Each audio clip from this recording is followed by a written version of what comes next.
আসসালামু আলাইকুম এভরিওয়ান। আজ আপনাদের সাথে মাছ দিয়ে ভীষণ মজার একটা কাবাবের রেসিপি শেয়ার করব। আশা করি আপনাদের কাছে ভালো লাগবে। কাবাব তৈরির জন্য এখানে আমি মাছ নিয়ে নিয়েছি। আমার হাতের কাছে তেলাপিয়া মাছটা ছিল, তাই আমি এটা নিয়েছি। আপনারা যে কোনো মাছ দিয়েই করতে পারেন, তবে চেষ্টা করবেন যে মাছটার কাটা ছাড়তে সহজ হয় ওই মাছটা নেয়ার। মাছের মধ্যে পরিমাণ মতো পানি, হলুদ, লবণ আর এক টুকরো লেবু দিয়ে মাছটাকে সিদ্ধ করে নিব।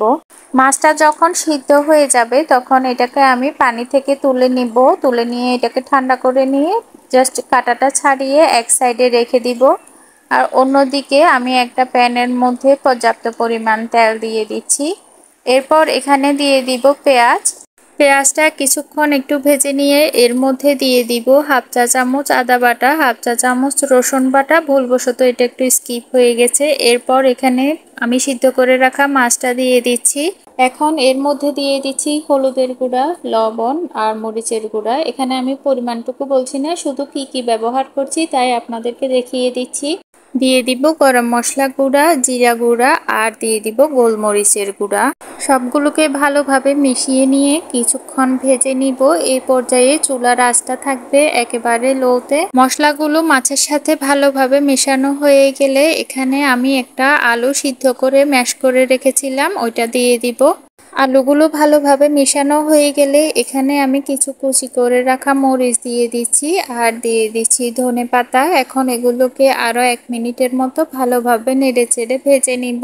মাছগুলো ভাজা হয়ে গিয়েছে। এখন এগুলোকে একটা বাটিতে নিয়ে ঠান্ডা করে নিব। ঠান্ডা হওয়ার পর আমি এর মধ্যে দিয়ে দিচ্ছি বিস্কিটের গুঁড়া। এখানে বিস্কিটের গুঁড়াটা অল্প পরিমাণেই দিবেন, আর চাইলে ব্রেড ক্রাম্বও দিতে পারেন। এরপর দিয়ে দিচ্ছি একটা ডিম। এখন সবগুলোকে ভালোভাবে মিশিয়ে নিব। মেশানো হয়ে গেলে হাতটা পরিষ্কার করে নিয়ে হাতের মধ্যে সামান্য তেল মেখে নিব। এবার এখান থেকে অল্প অল্প করে নিয়ে প্রথমে গোল গোল করে নিব, তারপর চ্যাপটা করে নিলেই হয়ে যাবে কাবাব। আপনারা আপনাদের পছন্দ মতো ছোট বড় করেই নিতে পারেন। চাইলে কিন্তু এভাবে বানিয়ে ডিপ ফ্রিজেও সংরক্ষণ করতে পারেন, তবে আমি আজকে ডিপ ফ্রিজে রাখবো না, সবগুলোকে ভাজি করে নিব। একটি কড়াইতে পরিমাণ মতো তেল দিয়ে তেলগুলোকে গরম করে নিয়েছি। এরপর এর মধ্যে কাবাবগুলো দিয়ে দিচ্ছি। এ পর্যায়ে চুলার আঁচটা থাকবে লোতে।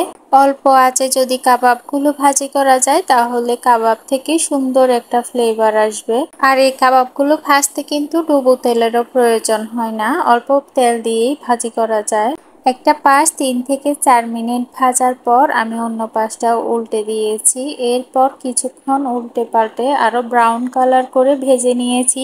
এই কাবাবটা আপনি সাদা ভাত, পোলাও কিংবা খিচুড়ির সাথেও পরিবেশন করতে পারেন, তবে চাইলেই এমনি খালি খালিও খাওয়া যায়। কাবাবগুলো হয়ে গিয়েছে। এখন এগুলোকে একটা সার্ভিং প্লেটে তুলে নিচ্ছি। চেষ্টা করেছি সহজভাবে তৈরি করে দেখানোর। আশা করছি আপনাদের কাছে ভালো লেগেছে। আজকের মতো এখানেই বিদায় নিচ্ছি। আল্লাহ হাফেজ।